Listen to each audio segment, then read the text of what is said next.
हिंदू बाबा जो आहे अशोक खरात याचं मॉर्निंग महिलांचं त्यांनी शोषण करायची समोर आले आहे, काय कसं पाहता?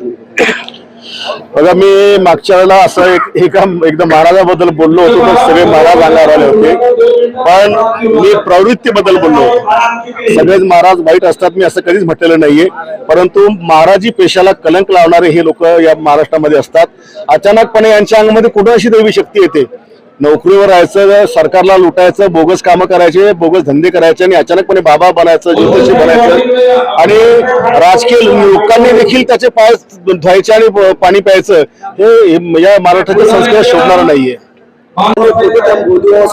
ते सांगतो कोणत्याही राजकीय पुढाऱ्यांना, लोकप्रतिनिधींना की पक्षामध्ये काम करणाऱ्या किंवा एखाद्या शासनाच्या महत्वाच्या पदावर असणाऱ्या व्यक्तींनी अशा प्रकारे अशा प्रकारचं महाराज लोकांचं लांबून चालन करणं हा एक समाजाला जाणारा वाईट मेसेज या ठिकाणी याच्यातून जातो आणि ही प्रत्येकाने पाळली पाहिजे.